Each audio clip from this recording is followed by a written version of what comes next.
Hey everybody, Robert Dunt, ArtTop10.com. Here I am today at the National Gallery and the press view of Radical Harmony. Helene Kröller-Müller's Neo-Impressionists. A little scoot around and heard a bit of a talk. It actually looks pretty darn cool, this exhibition.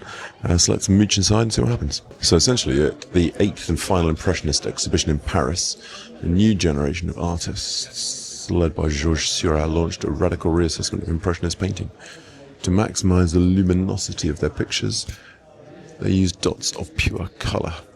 So this is all Neo-Impressionists, and it's pretty cool, frankly. Not going to focus on every single painting. I'll have a little mooch around, I'll pick out a few faves, and we will enjoy it. So there's a little bit here at the beginning just telling you about what the Neo-Impressionists would potentially do, which is pointillism. That's how they would use dots of pure colour on the canvas. With the theory, these would fuse in your eye, creating more luminosity and kind of vibrance than you would expect. So that you can see here, even on here, you can see all the little dots. I think Paul Signac's a stunning painter, actually. But look, you can see all those beautiful little dots, but beyond that, they're just cool pictures. It's quite interesting as an actual painter yourself. So you can see those little dots. Sometimes they're dots, sometimes there's a blue background. If I zoom in for a second, hang on. Yeah, there you go. Now you can really see it. So some of it is dots, some of it is a background. So you almost got like a painted background with blue and potentially white in it. Then you've got little blue dots on top of it. And you go down here, you've got more, some sections that are painted, some sections that are dotted. It's that combination of thing I find quite interesting in these Neo-Impressionist pictures. But anyway, just look at that. What a wonderful little painting.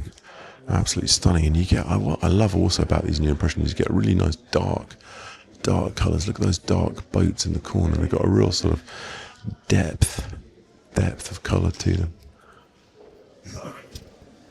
So that was a painting by Signac, who is one of the famous Neo-Impressionists, and this is Seurat.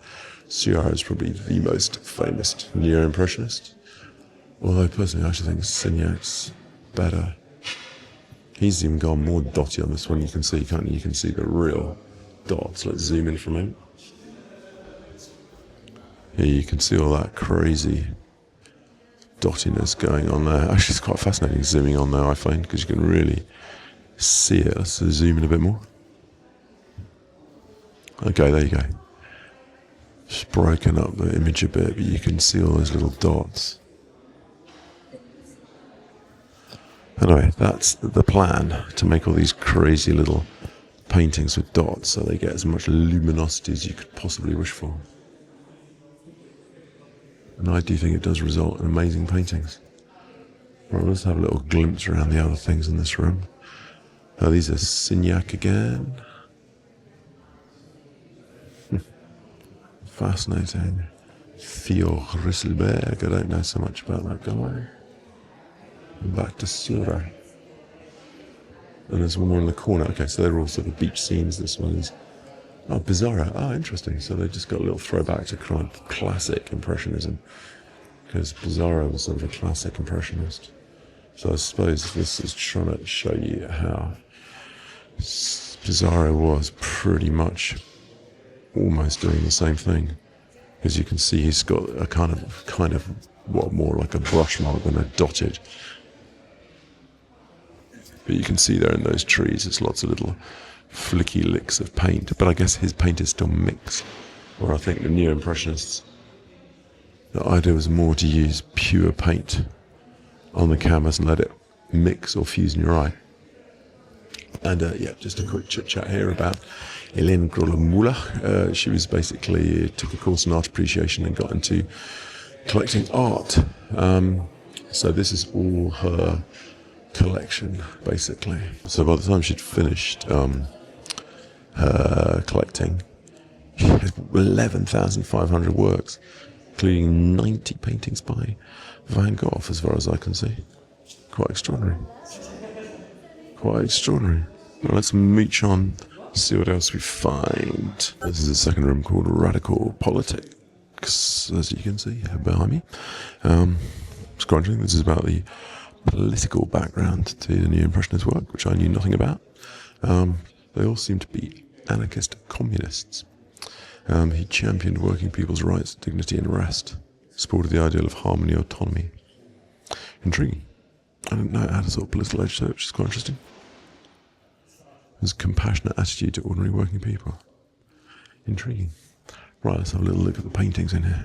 Okay, so the political thing comes in and they would depict the lives and landscapes of people perceived to be of the exploited classes.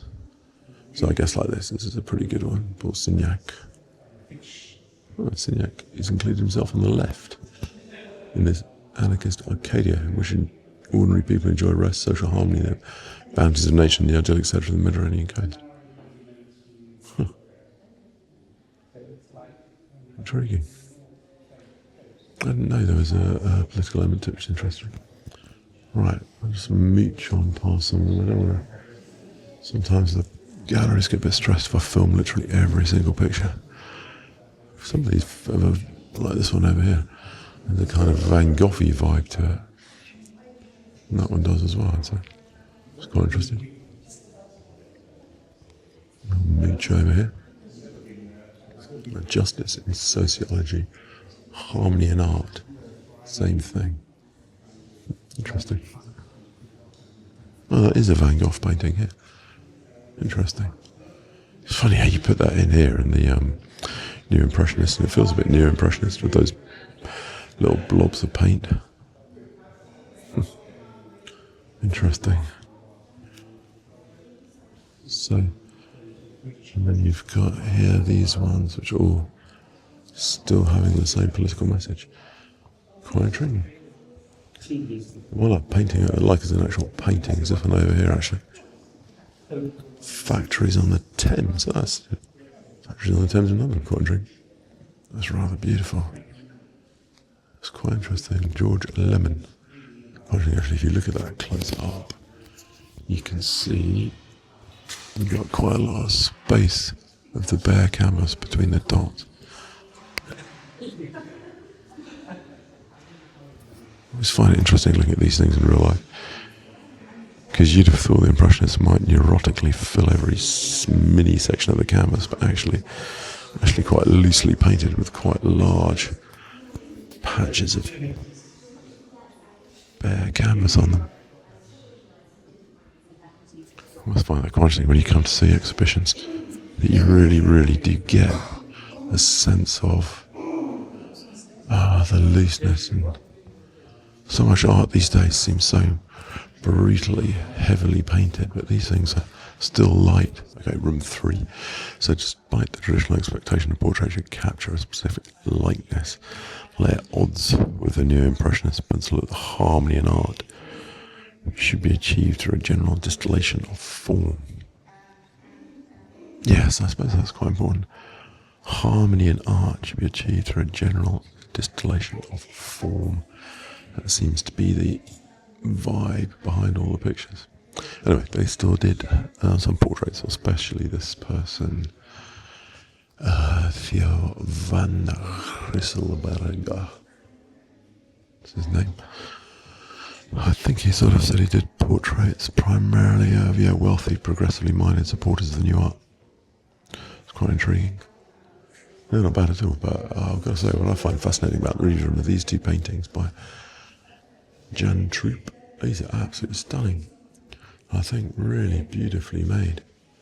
I mean, they're saying they used pure colour. I can't believe it is constantly pure colour the whole time the Neo-Impressionists are using, because clearly those colours are mixed. It's mixed whites and pinks. But if you look at those little dots, absolutely gorgeous colour, and then as you move up here it gets even better and better. Look at that. Those, and there you go once again. You got the basic bare brown of the canvas in the background with a little bit of green on it. Absolutely stunning. That makes me wonder, is he actually blocked out? Has he actually blocked out the basic areas how he plans them to be and then put the dots on? Can't quite tell. possibly with those flowers. You can see they look really pink in the background. Whatever it is, it gives you a real zingy vibe, that picture. Really stunning. And that's another one of his here. That jacket, look, that jacket's just gorgeous, isn't it? All those colours and shadows on it. Look like this beautiful little bit down here, these little blues in this bottom right hand corner. The green and brown on the blue jacket. Really good. That's my new find from the exhibition so far. Didn't really know much about Toorop, but that's pretty cool. Got a couple of other things in here. This is quite an interesting picture of Signac by Seurat. Look at that. So unbelievably perfect. Actually, it's just like a photo. Quite extraordinary. Alright, let's keep on mooching around into the next room.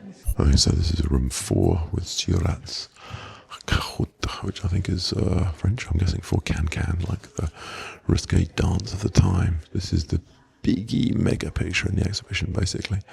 One of Seurat's biggest works. Quite extraordinary. Just read that he actually died at 31. And he brought this to completion before his untimely death. Unbelievable. Amazing what he achieved.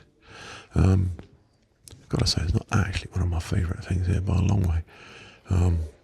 Not really into the colours and the real sort of static position of the dancers, but I guess it's a very big Neo-Impressionist painting, and most of them are a lot smaller, so I guess that gives it a sort of place in art history. I don't know. Anyway, let's have another little look at the dots. That's quite interesting and nicely. I like the back of that guy's head, it's cool. And he's almost got like a glow around him. Orangey gold glow, which is nice.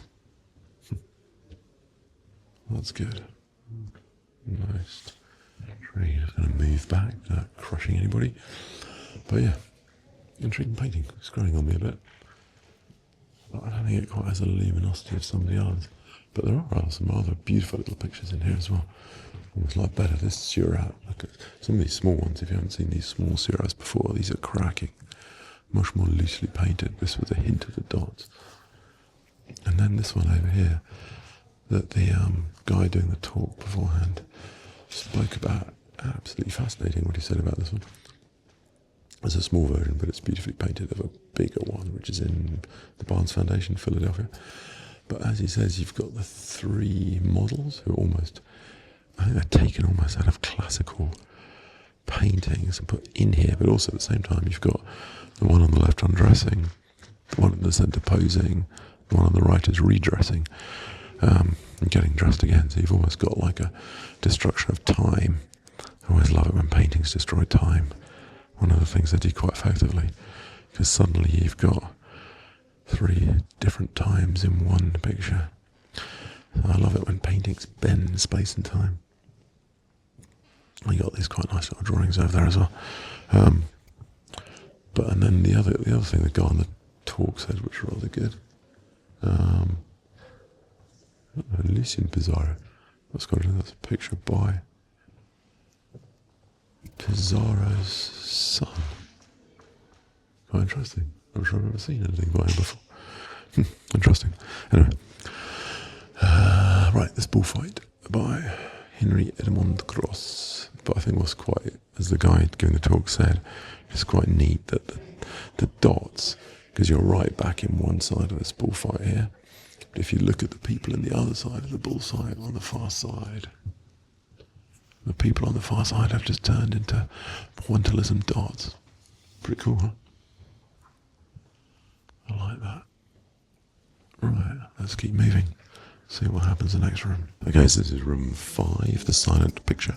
This actually, the guy talking actually spoke really interestingly about this room and about the sort of silent stillness and calm in these pictures, but also the sort of isolation between the different figures.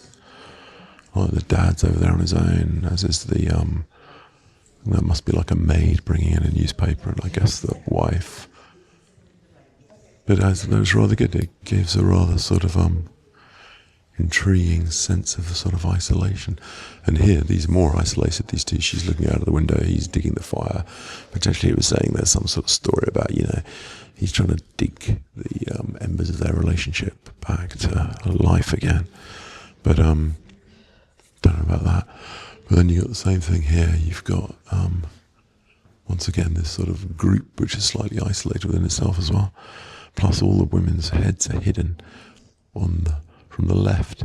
You've got the back of her head, then she's too far away, then the hat down, and the other back of the head, and then somebody chopped off by a tree, which is quite clever.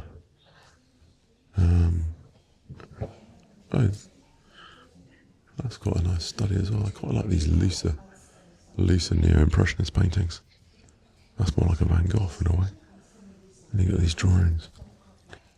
But in reality, I think these two pictures are pretty cool. Really interesting.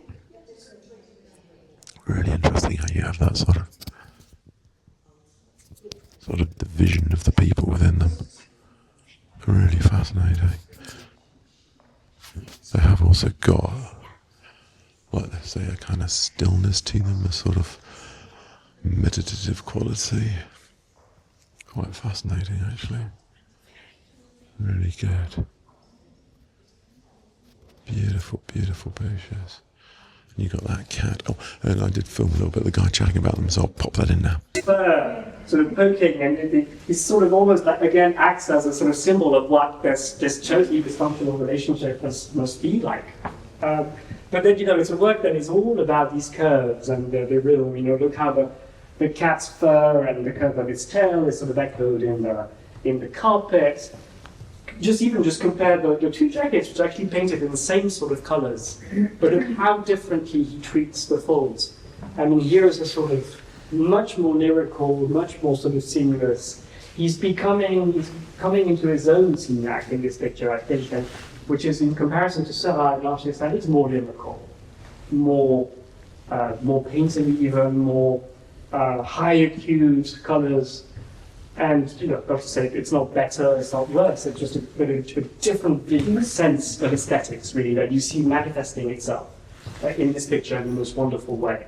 Even the way it's painted is so unbelievably different. Much more texture, much warmer colors compared to this, which is so much more understated. So wonderful to be able to see the same artist being so different and just to see how quickly things are moving. Like, strictly speaking, Neo-Impressionism goes on from 1886, or the first phase of it, to the death of Seurat in 1891.